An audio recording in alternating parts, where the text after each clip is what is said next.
All right, everyone get ready, because today we are diving deep into something really, really fascinating. Oh, yeah. Yeah. We're going to be talking all about Friedrich Schiller's Letters Upon the Aesthetic Education of Man, Oh, okay. published way back in 1795. Wow. But they grapple with something that feels incredibly relevant right now. What's that? Can education help us balance our emotions and our reason? That's a good question. Yeah, and I think Schiller would say absolutely yes. Well, he was writing after the French Revolution. Right. Another period of just intense upheaval. So he saw firsthand how dangerous it can be when you have unchecked emotions and a thirst for power. Absolutely. And, he really, really believed in the power of what he called aesthetic education. Okay. And I think it's important to say right off the bat, it's not just about appreciating art. Right. It's about this this inner harmony, this balance between our feelings and our reason. I like that. So how does he kind of set this up? How does he lay out his argument? He starts by talking about human nature. Has this constant kind of tug of war between these two powerful drives. Right. So we have what he calls the sensuous drive, which is all about instinct and feeling. Oh, okay. And then we also have the formal drive, which is about, reason and morality. Right. He actually uses the metaphor of a political state to illustrate this. Yes. It's like each of us has these warring factions within us trying to take control. Yeah, and he warns us that if either drive takes over completely, it leads to chaos. Oh, interesting. So if it's the unchecked sensuous drive, all those raw emotions, it can lead to savagery. Okay. But then on the other hand, if the unyielding formal drive takes over, completely, you end up with a society that's rigid, lifeless, and ultimately just as unstable. So it's not about suppressing emotion entirely. It's about finding a balance. Exactly. And that's where the play impulse comes in. Oh, okay. So Schiller argues that aesthetic experiences, through art, through nature, even moments of pure joy, they engage both our senses and our reason at the same time.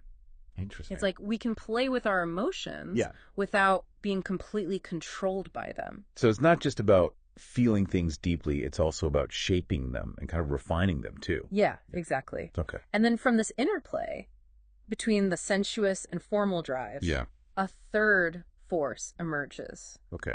He calls it the play drive. The play drive, okay. And it unlocks our capacity for beauty and freedom.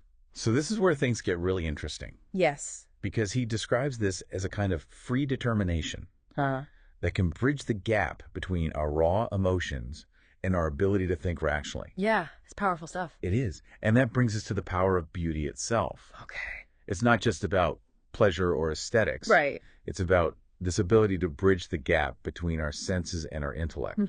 It helps us rise above both our primal needs and the kind of rigid moral codes that can limit us. Absolutely. And Schiller saw this inner freedom, this liberation through beauty as essential for self-governance. Oh, interesting. If we can't even govern ourselves, if our emotions are just totally dictating our actions, how can we participate in a just society? Right, let alone govern a nation, right. Exactly. Wow, so he's really connecting our inner state. Yes. To our ability to function in society, to make good choices. To contribute to a greater good. Yes, and you can see why this is even more relevant today with, the rise of extremism and political division and everything. Schiller would say that when reason loses ground, when fear and hatred take over, we become easy to manipulate. And we're prone to making bad decisions that hurt everyone.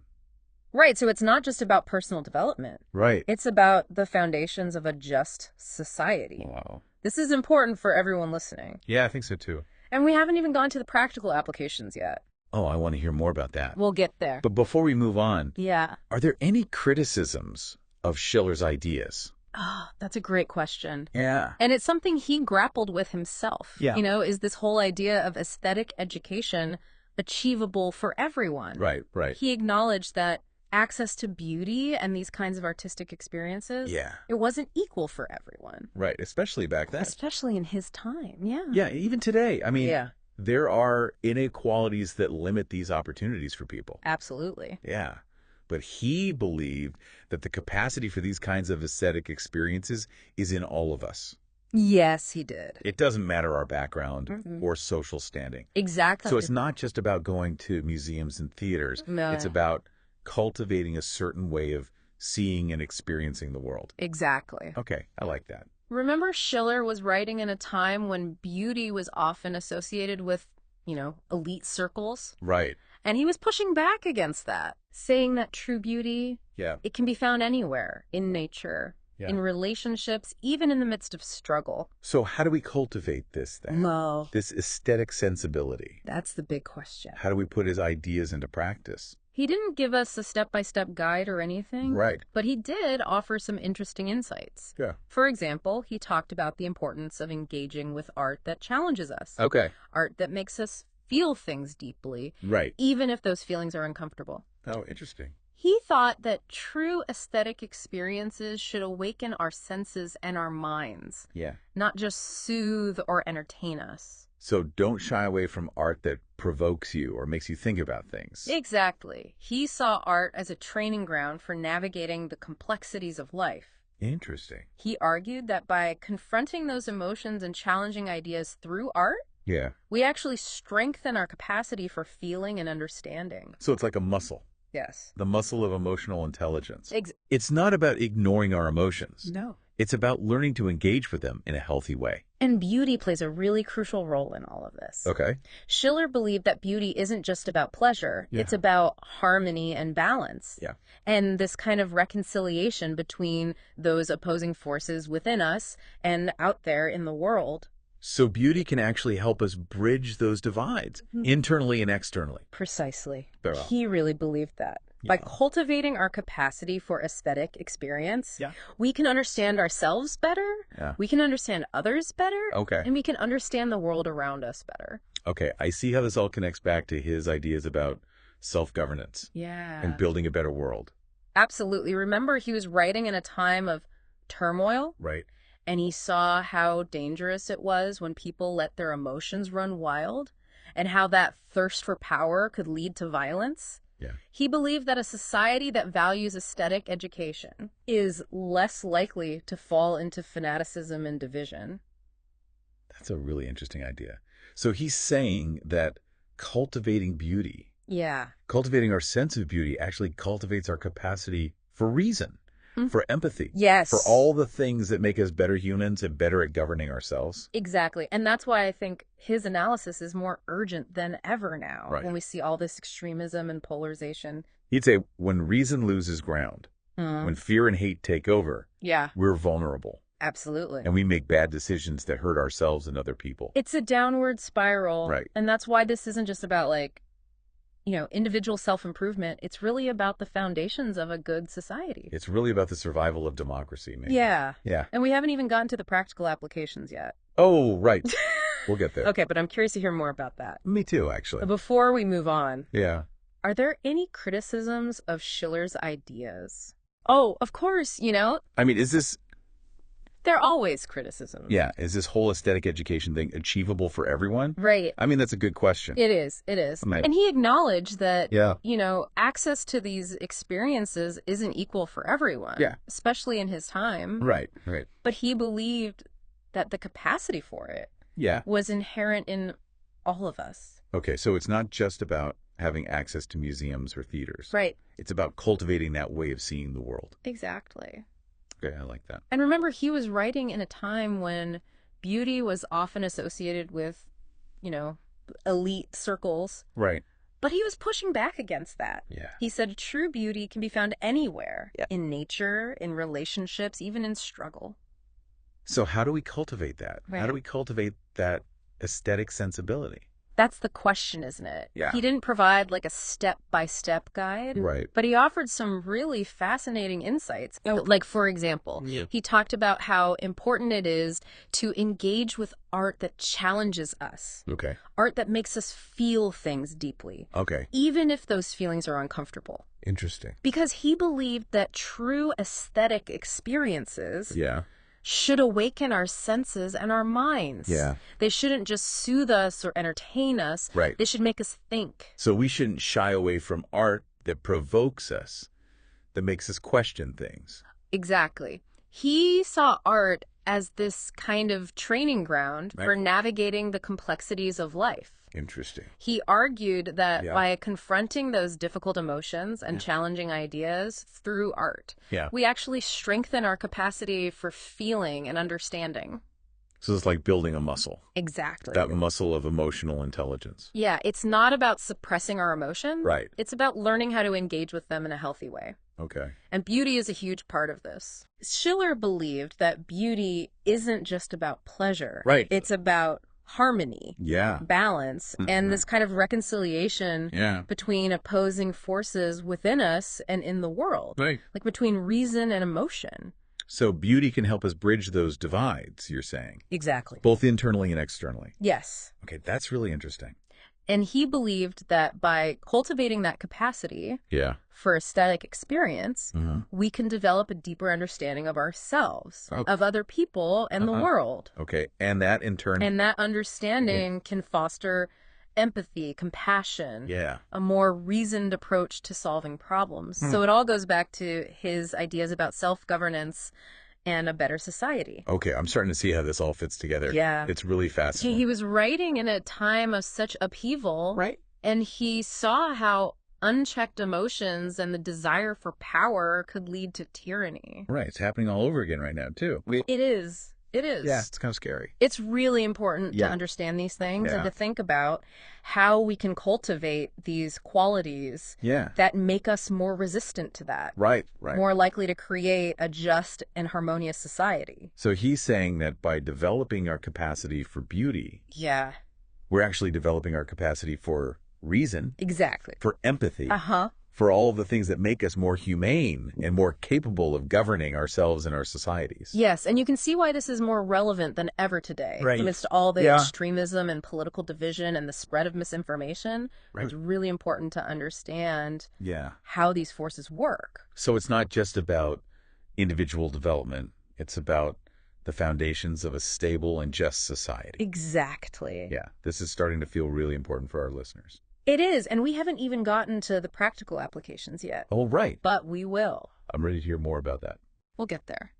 But before we do you think there are any potential criticisms or limitations to Schiller's ideas? Of course. Yeah. Is this whole aesthetic education thing really achievable for everyone? Right. Is it realistic? That's a great question. And it's something Schiller himself grappled with. Right. You know, he acknowledged that access to beauty and art wasn't equal for everyone. Especially back then. Especially in his time, But he believed that the capacity for aesthetic experience is inherent in all of us, regardless of our background or social standing. So it's not just about having access to museums or theaters. No. It's about cultivating a way of seeing and experiencing the world. Exactly.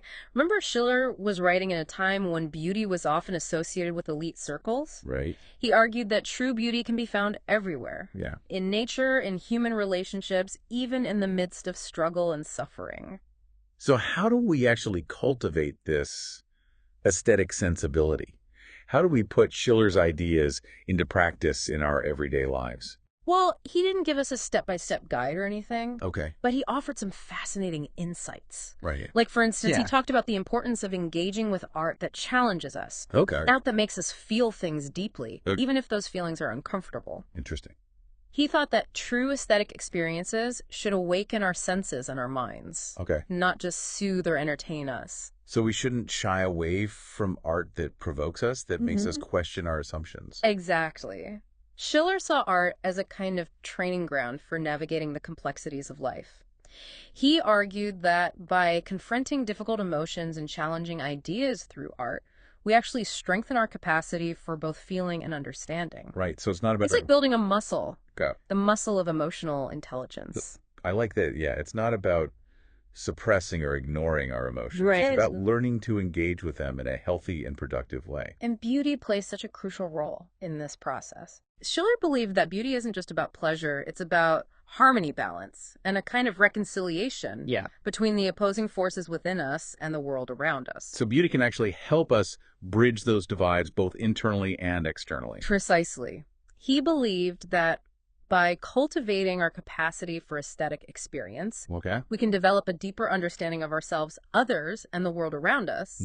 And that understanding, in turn, can foster empathy, compassion, and a more reasoned approach to conflict resolution. Okay, I'm starting to see how this all connects back to Schiller's ideas about self-governance. Yes. And building a more harmonious society. Remember, Schiller was writing in a time of immense social upheaval. Right. And he saw how unchecked emotions and the thirst for power could lead to tyranny and violence. Yeah. He believed that a society that values aesthetic education is less likely to succumb to the extremes of fanaticism and division. It's like he's saying that by cultivating our capacity for beauty, we're also cultivating our capacity for reason, for empathy, for all those qualities that make us more humane and more capable of governing ourselves and our societies. Exactly. And that's why Schiller's analysis feels more urgent than ever in our current climate of rising extremism and political polarization. Right. He would argue that when reason loses ground, when fear and hatred take over, we become more susceptible to manipulation and more likely to make decisions that harm ourselves and others. This is all starting to feel very relevant for our listeners. It is. Yeah. And he would emphasize that aesthetic experience is not passive.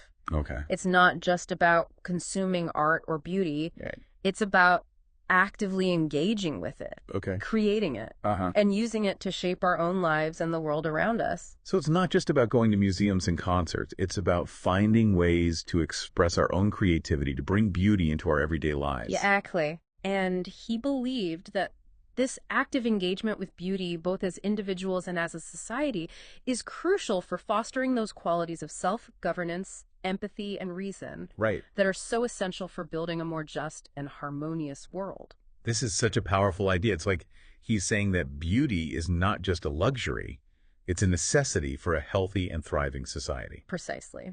And he would argue that this is not about creating some artificial bubble of perfection, but about learning to see the beauty in the messy, complicated, sometimes even painful reality of life.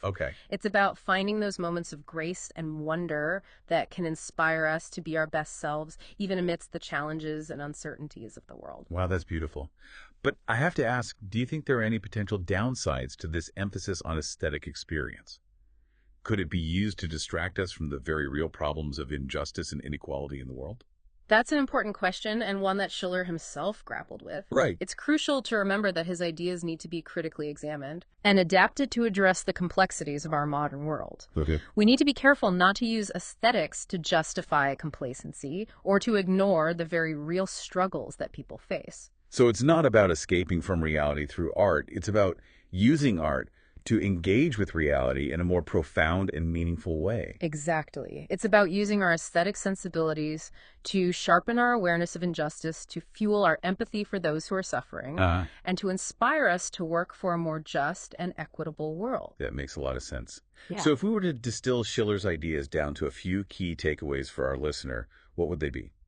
I think one key takeaway is the idea that aesthetic experience, whether through art, nature, or other forms of beauty, can help us develop our capacity for play, for that harmonious engagement between our senses and our reason.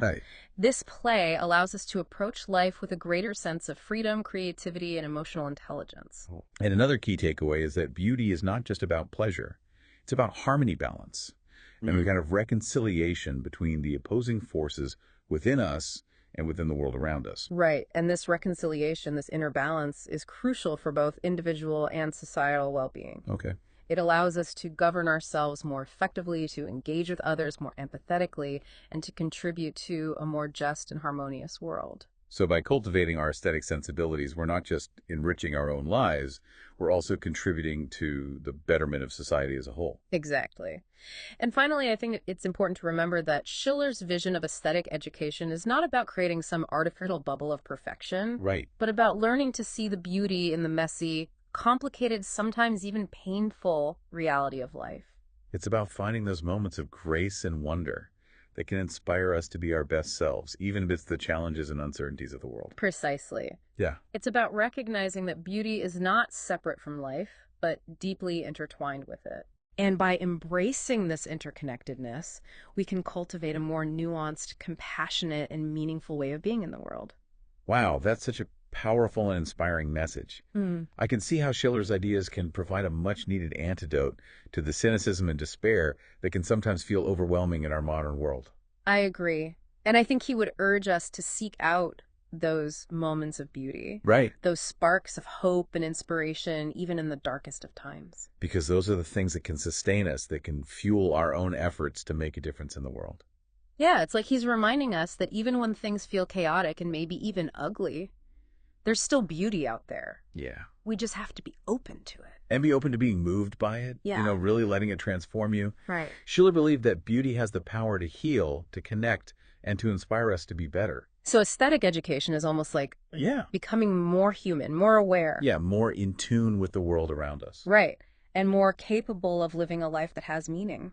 Absolutely. And this journey of aesthetic education is ongoing. Yeah. It's about, you know, always looking for new experiences, challenging our own ideas, and deepening our understanding of ourselves and the world. So it's not like we just reach a point where, okay, I'm aesthetically educated. Right. Check that off the list. Right. It's more like a practice. It's a way of life. Right. A way of approaching the world. Exactly. And it's a practice that's available to everyone, no matter what your background is. Okay, I like that. We all have the capacity to cultivate this. Yeah. To find the beauty. To find the beauty. Yeah, in everyday life. And to let those experiences change us. For our listeners who are maybe a little overwhelmed right now, that's a good place to start. Just start by being more aware of your own experience of beauty. Okay. Pay attention to things that, you know, move you. Yeah. Things that inspire you, that make you feel alive. Yeah, like a piece of art. Yeah. Or a beautiful sunset. Exactly. Or even like a kind gesture from somebody. Right. Or just a moment of connection with another human being. So just tuning in. Yeah. To those moments of joy and wonder. Exactly. Yeah, those things that... And don't just passively consume them. Right. You know, really engage with them. Think about them. Yeah. Talk about them with other people. Right. And most importantly, let yourself be changed by them. Yeah, because even in this world, that can feel chaotic and overwhelming. Beauty can be a source of hope, of strength, of hope, of resistance even. It's a reminder that there's still good in the world. Yeah. And that we all have the power to create it. Yeah. To share it, to cultivate it. So as we wrap up this deep dive into Schiller, any final thoughts?